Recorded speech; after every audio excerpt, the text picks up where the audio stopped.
Then Sara Bam Aquino. Yun. Ngayon, alam nyo ba, di ba recently marami talagang mga nagulat doon sa pinagsasabi ni Bam Aquino na pabor kina Bato de la Rosa, pabor kina Bongo, at lalong pabor na pabor dito kay Digong. Di ba? Na sa kaduwagang tinakasan yung responsibilidad natin sa ICC. Kinalas ang Pilipinas sa Rome Statute. Kasi alam niya yung ginawa niyang pagpatay sa mga tao bilang mass murderer ay papanagutin siya.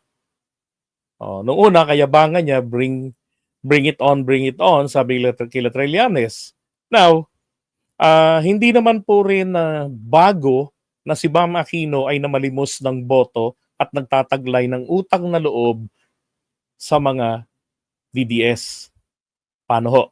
Ha? Bukod dyan, si Robin Padilla nga pala, sumisimpatya sa kanya. Alam niyo naman yung mga yan eh. Di ba? Sabi niya, binabanatan daw si Bam Aquino ng mga kakampi niya dahil ayaw niyang magpasakop sa mga dayuhan. Talaga lang. Ayaw. My goodness. Sa amin, saludo kami sa'yo. Tangin ng buhay ito. Magpasakop. Hindi porket may inaresto ang ICC, nagpasakop ka na.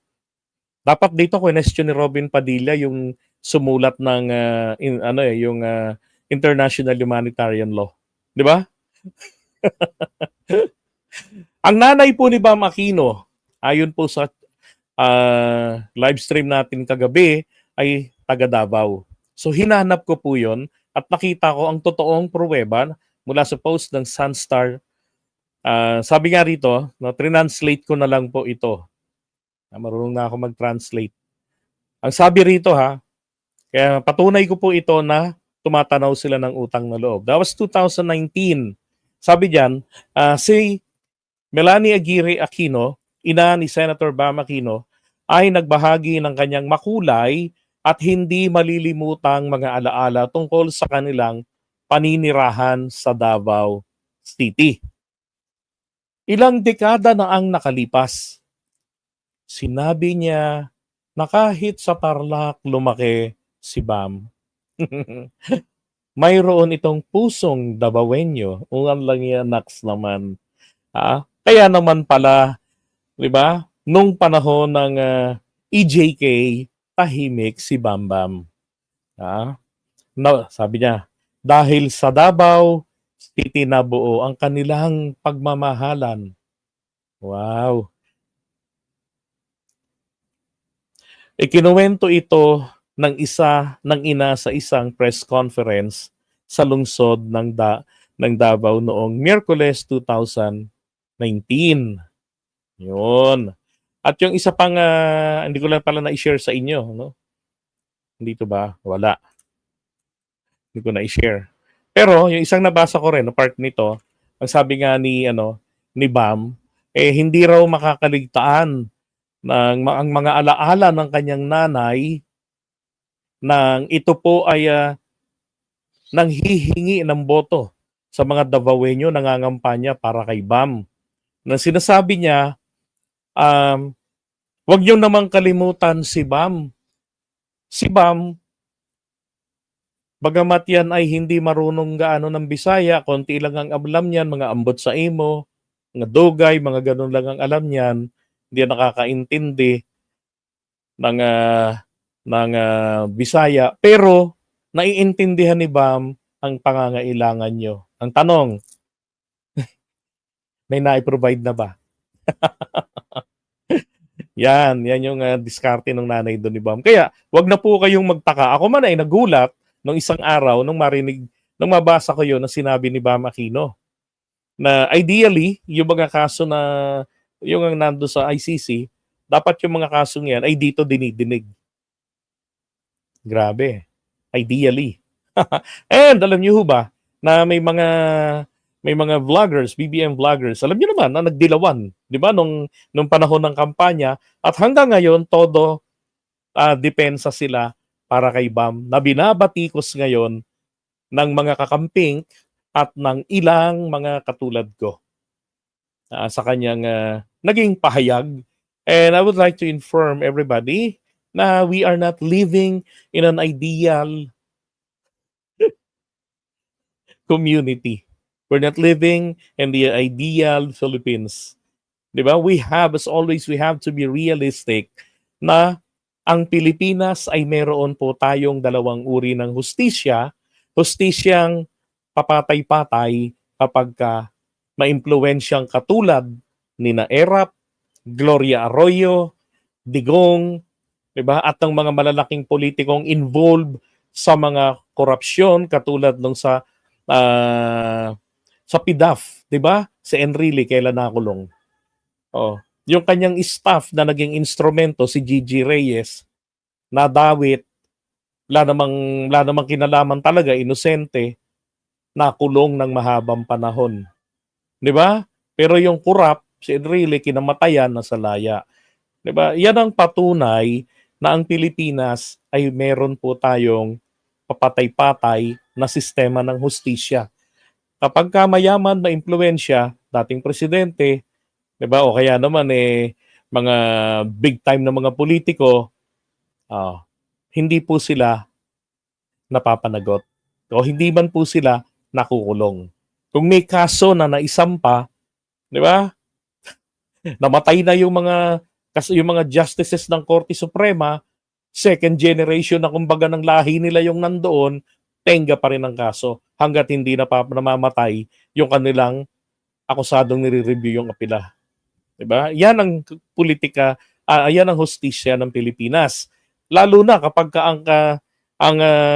may asunto, no, na hatulan mga mahihirap sa mga kababayan natin, 'di ba?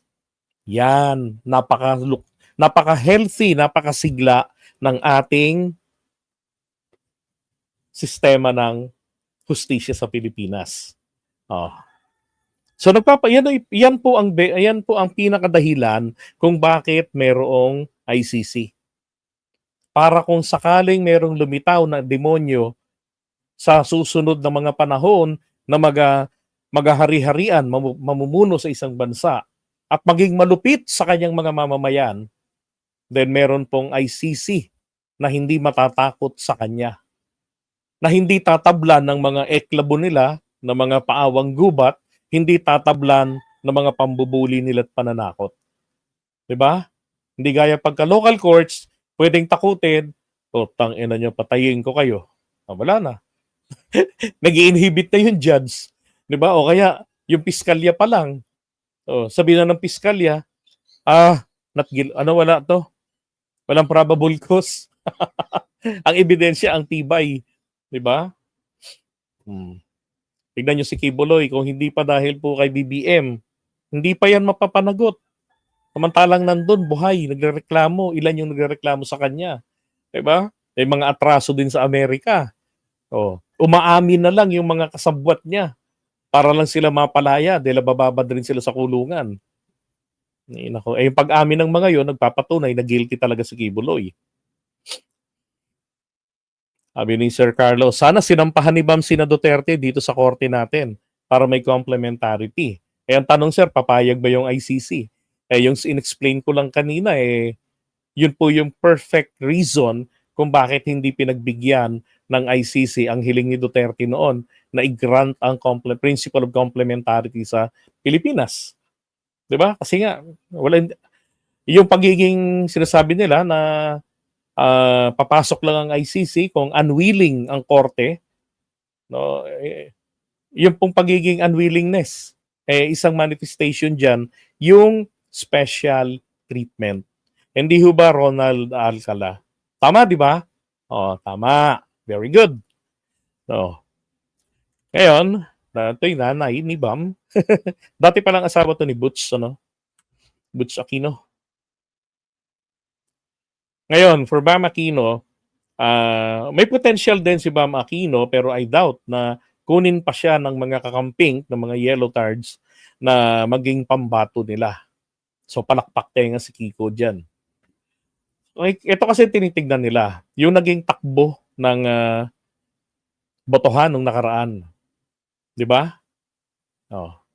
Daming bumoto kay Bam.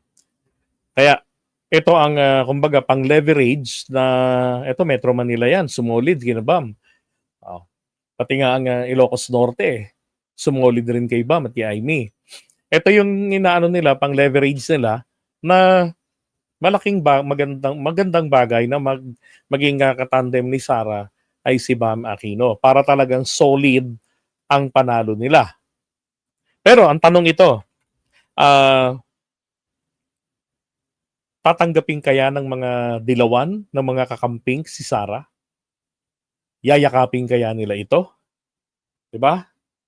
Now, bakit naman mas magandang piliin ni Sara etong si Bam Aquino? Aba, syempre, baka sakali na yung isa sa mga basher nila ever since ng mga dilawan, yung mga consistent talagang basher nila, mawala. Di ba? Kasi yung mga Marcos supporters, bago lang yan eh. Lumitaw lang yung mga yan nung magkawatak-watak na, nagsisimula ng umatake itong mga itong mga DDS. Oh. Yan ang nakikita ko diyan. Nagagawin na dahilan, 'di ba? Para mapatay ang yellow-pink opposition sa magiging administration ni Sara, potential na piliin ay si Bam Aquino. Yan. O baka pwede pa ngang mangyari diyan kung hindi pa ready si Sara, kung consistent siya ng 2034 talaga, baka mag-vice president uli siya. 'Di ba? Lahat kasi posible pa ngayon eh. Oh. Then, next naman natin, ito nga yung awayan nila. Magkaaway sila ngayon ni Trillanes. Sabi ni Bam, ito kasi kinaasaran ng marami nun. Maging ako. Tsaka di naman to magaling eh. Di ba 2016 nilang paso nga to ni BBM nung sa debate nila pagkatapos na matalo si BBM. Sabi rito, yung mga nangyaring pagpatay sa ating bansa at kailangan po nating harapin na nagkaroon talaga ng EGK sa ating bansa. Ay dapat po itong mga trial po niyan ay ideally dapat dito po talaga sa Pilipinas. Kasi yung mga biktima po ay nandito rin sa Pilipinas. Kaya sabi ko, we're not living in the ideally. We're not living in the ideal Philippines. Di ba? We're living in the realistic Philippines na talaga namang palso ang ating justice system. So nagalit ngayon si Trillanes. Sabi ni Trillanes, 9 na taon ang inantay ng mga pamilya ng mga biktima habang ang mga nagbibida-bida ngayon na may malasakit kuno sa mga biktima ay wala namang ginawa nung kasagsagan ng EJK. Di ba? Nasaan nga naman si Bam Aquino nun? Tumatanaw kasi ng utang na loob. At ayaw niyang masira ang utang na loob. Di ba? For future, political survivability. Kaya nga si Bam Aquino, hindi mo makita na magkaiba sila ni Kiko Pangilinan. At least si Kiko Pangilinan, kahit nagbitiw ng mapang-insultong pananalita dati, na huhukayin niya ang labi ni Marcos Sr., may kita mong sumasama rin kay PBBM. Baga issue-based na lang tayo. Hindi na yung politikahan pa, hindi naman panahon ng halalan. Pero kay Bam Aquino, may kita mo sa kanya, nandun yung yung talagang pag-iwas niya na magkalaban. Kasi yun naman ang pinanalo ni Bam eh. 'Di ba? Awayang Marcos Aquino. Yun eh. Yun ang gustong i-maintain ni Bam Aquino, na kung sino ang kaaway din ng Marcos, kakabigan niya, kakampihan niya. At yun ang nangyayari ngayon. Nagpapaka-DDS etong si Bam Aquino. Kasi kalaban ng Marcos, may kalaban na naman ng Marcos, another political dynasty, Duterte. At bilang, 'di ba? Bilang isa sa henerasyon ng mga kaaway ng Marcos, mga Aquino, then doon siya sa kabila. No reconciliation for Bam. Now, ni minsan di ko naringgan yan si Bam Aquino, sa totoo lang, na hindi namin nabash noon yan eh. Kasi hindi bumatikos yan sa war on drugs. Si Bam Aquino. Duwag si Bam Aquino. Politika lang mahalaga, political survivability. Yan ang mahirap kapag kagaling sa political dynasty. Diba? Puro ano, puro sariling interest, future political interest ang kanilang nasa isip. Sabi tuloy ni Trillanes, para maliwanag Senator Bam, kung talagang naniniwala kang dapat litisin ang mga EJK cases, kinasuhan mo ba sa local court si Digong at iba pang co-perpetrators noong mga panahong yun?